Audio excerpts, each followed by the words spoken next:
নমস্কার। আজ আপনারা শুনবেন সত্যজিৎ রায়ের কাকতাড়ুয়া।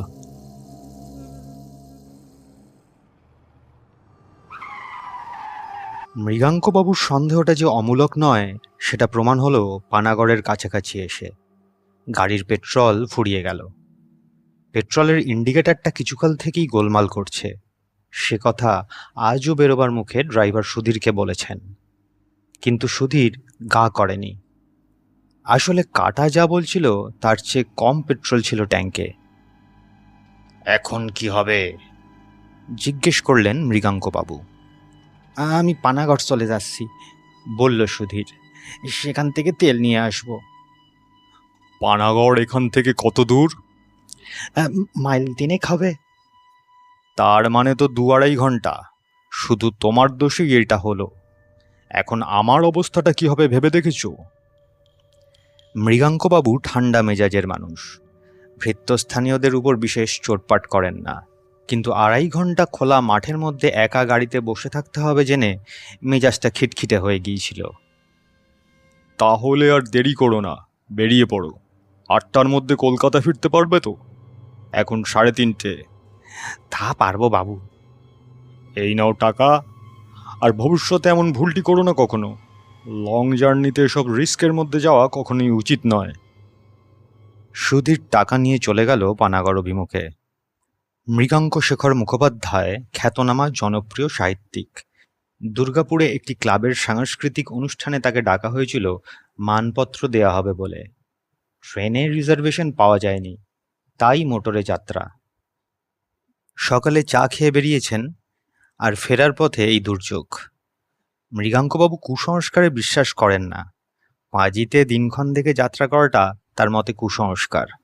কিন্তু আজ পাঁজিতে যাত্রা নিষিদ্ধ বললে তিনি অবাক হবেন না। আপাতত গাড়ি থেকে নেমে আর ভেঙে একটা সিগারেট ধরিয়ে তিনি তার চারদিকটা ঘুরে দেখে নিলেন। মাঘ মাস, ক্ষেত থেকে ধান কাটা হয়ে গেছে। চারদিকে ধুধু করছে মাঠ।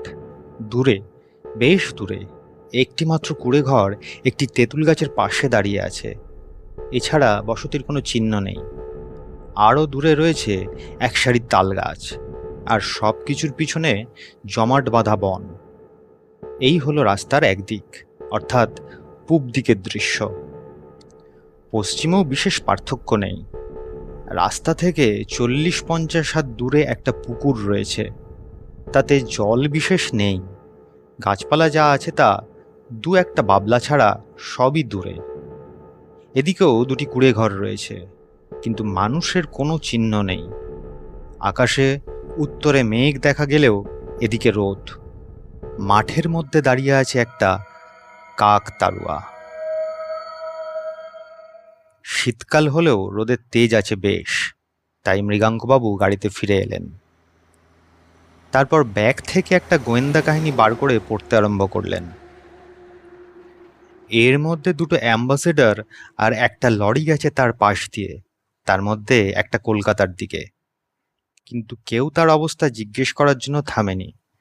মৃগাঙ্কবাবু মনে মনে বললেন, বাঙালিরা এ ব্যাপারে বড় স্বার্থপর হয়। নিজের অসুবিধা করে পরের উপকার করাটা তাদের কুষ্ঠিতে লেখে না। তিনি নিজেও কি এদের মতোই ব্যবহার করতেন? হয়তো তাই। তিনিও তো বাঙালি। লেখক হিসেবে তার খ্যাতি আছে ঠিকই, কিন্তু তাতে তার মজ্জাগত দোষগুলোর কোনো সংস্কার হয়নি। উত্তরের মেঘটা অপ্রত্যাশিতভাবে দ্রুত এগিয়ে এসে সূর্যটাকে ঢেকে ফেললে। সঙ্গে সঙ্গে একটা ঠান্ডা হাওয়া। মৃগাঙ্কবাবু ব্যাগ থেকে পুলওভারটা বার করে পরে নিলেন। এদিকে সূর্যও দ্রুত নিচের দিকে নেমে এসেছে। 5টার মধ্যেই অস্ত যাবে। তখন ঠান্ডা বাড়বে। কি মুশকিলে ফেললো তাকে সুধীর। মৃগাঙ্কবাবু দেখলেন যে বইয়ে মন দিতে পারছেন না। তার চেয়ে নতুন গল্পের প্লট ভাবলে কেমন হয়? ভারত পত্রিকা তার কাছে একটা গল্প চেয়েছে, সেটা এখনো লেখা হয়নি। একটা প্লটের খানিকটা মাথায় এসেছে এই পথটুকু আসতেই। মৃগাঙ্কবাবু নোটবুক বার করে কয়েকটা পয়েন্ট লিখে ফেললেন। না, গাড়িতে বসে আর ভালো লাগে না। খাতা বন্ধ করে আবার বাইরে এসে দাঁড়িয়ে আরেকটা সিগারেট ধরালেন মৃগাঙ্কবাবু। তারপর কয়েক পা সামনে এগিয়ে রাস্তার মাঝখানে দাঁড়িয়ে এদিক ওদিক দেখে তার মনে হলো বিশ্ব চরাচরে তিনি একা। এমন একা তিনি কোনোদিনও অনুভব করেননি। না, ঠিক একা নয়, একটা নকল মানুষ আছে কিছু দূরে দাঁড়িয়ে, ওই কাকতাড়ুয়াটা। মাঠের মধ্যে এক জায়গায় কি যেন একটা শীতের ফসল রয়েছে, একটা ক্ষেতে, তার মাঝখানে দাঁড়িয়ে আছে কাকতাড়ুয়াটা। একটা খাড়া বাঁশ মাটিতে পোঁতা, তার সঙ্গে আড়াআড়িভাবে একটা বাঁশ ছড়ানো হাতের মতো দুদিকে বেরিয়ে আছে। এই হাত দুটো গলানো রয়েছে একটা ছেঁড়া জামার দুটো আস্তিনের মধ্যে দিয়ে। খাড়া বাঁশটার মাথায় রয়েছে একটা উপুর করা মাটির হাঁড়ি। দূর থেকে বোঝা যায় না, কিন্তু মৃগাঙ্কবাবু অনুমান করলেন সেই হাঁড়ির রং কালো, আর তার উপর সাদা রং দিয়ে আঁকা রয়েছে ড্যাবা ড্যাবা চোখ মুখ। আশ্চর্য, এই জিনিসটা পাখিরা আসল মানুষ ভেবে ভুল করে, আর তার ভয়ে খেতে এসে উৎপাত করে না। পাখিদের বুদ্ধি কি এতই কম? কুকুর তো এ ভুল করে না, তারা মানুষের গন্ধ পায়। কাক চড়ুই কি তাহলে সে গন্ধ পায় না? মেঘের মধ্যে একটা ফাটল দিয়ে রোদ এসে পড়ল কাকতাড়ুয়াটার গায়ে। মৃগাঙ্কবাবু লক্ষ্য করলেন যে যে জামাটা কাকতাড়ুয়ার গায়ে পরানো হয়েছে সেটা একটা ছিটের শার্ট। কার কথা মনে পড়ল ওই ছেঁড়া লাল কালো ছিটের শার্টটা দেখে? মৃগাঙ্কবাবু অনেক চেষ্টা করেও মনে করতে পারলেন না, তবে কোনো একজনকে তিনি ওরকম একটা শার্ট পরতে দেখেছেন বেশ কিছুকাল আগে। আশ্চর্য, ওই একটি নকল প্রাণী ছাড়া আর কোনো প্রাণী নেই, মৃগাঙ্কবাবু আর ওই কাকতাড়ুয়া। এই সময়টা খেতে কাজ হয় না বলে গ্রামের মাঠে ঘাটে লোকজন কমই দেখা যায় ঠিকই, কিন্তু এরকম নির্জনতা মৃগাঙ্কবাবুর অভিজ্ঞতায় এই প্রথম। মৃগাঙ্কবাবু ঘড়ি দেখলেন, 4:20। সঙ্গে ফ্লাস্কে চা রয়েছে, সেইটের সদ্ব্যবহার করা যেতে পারে। গাড়িতে ফিরে এসে ফ্লাস্ক খুলে ঢাকনায় চা ঢেলে খেলেন মৃগাঙ্কবাবু। শরীরটা একটু গরম হলো। কালো মেঘের মধ্যে ফাঁক দিয়ে সূর্যটাকে একবার দেখা গেল। কাকতাড়ুয়াটার গায়ে পড়েছে লালচে রোদ। সূর্য দূরের তালগাছটার মাথার কাছে এসেছে, আর মিনিট পাঁচেকই অস্ত যাবে। আরেকটা অ্যাম্বাসেডর মৃগাঙ্কবাবুর গাড়ির পাশ দিয়ে বেরিয়ে গেল। মৃগাঙ্কবাবু আরেকটু চা ঢেলে খেয়ে আবার গাড়ি থেকে নামলেন। সুধীরের আসতে এখনো ঘণ্টাখানেক দেরি। কি করা যায়?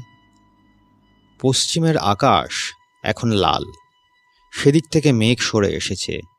চ্যাপ্টা লাল সূর্যটা দেখতে দেখতে দিগন্তের আড়ালে চলে গেল। এবার ঝপ করে অন্ধকার নামবে। কাকতাড়ুয়া।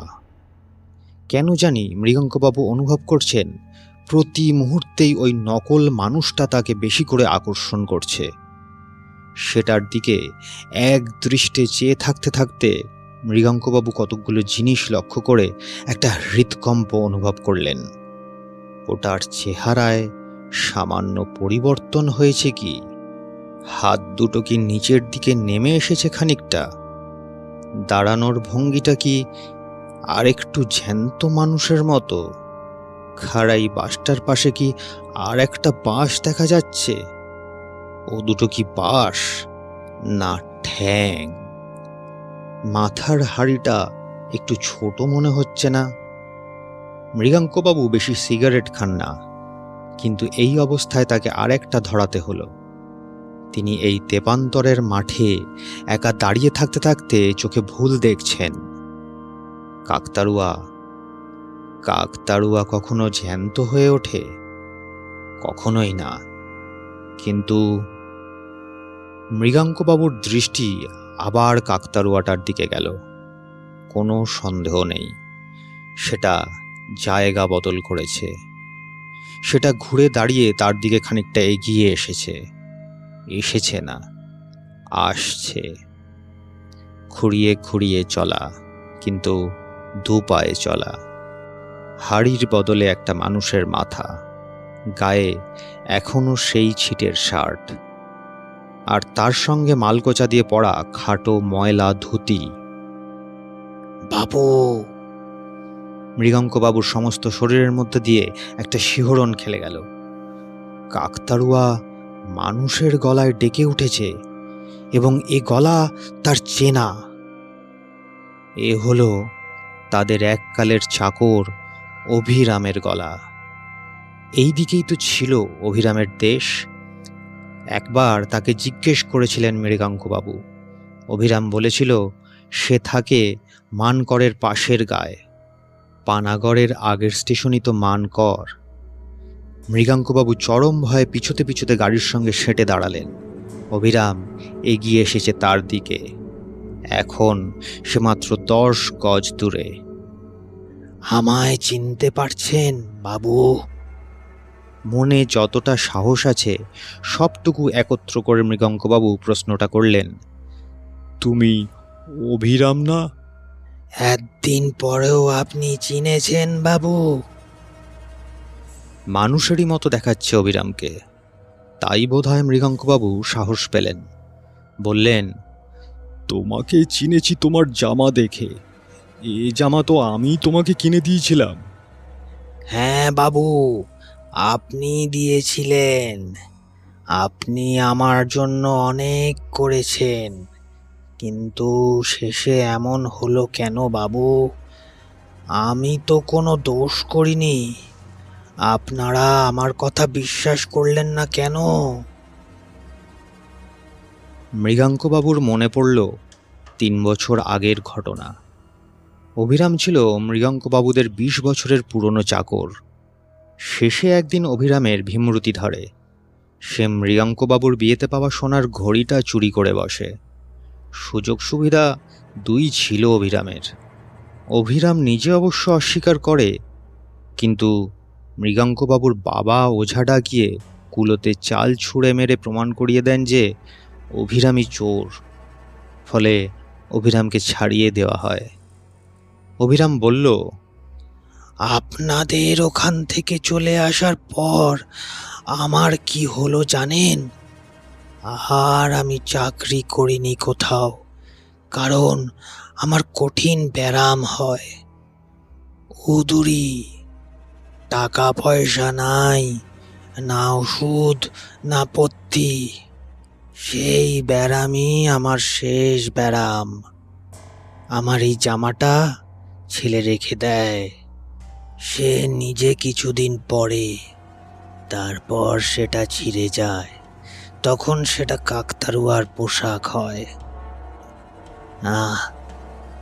আমি হয়ে যাই সেই কাকতাড়ুয়া। কেন জানেন? আমি জানতাম একদিন না একদিন আপনার সঙ্গে আমার দেখা হবে।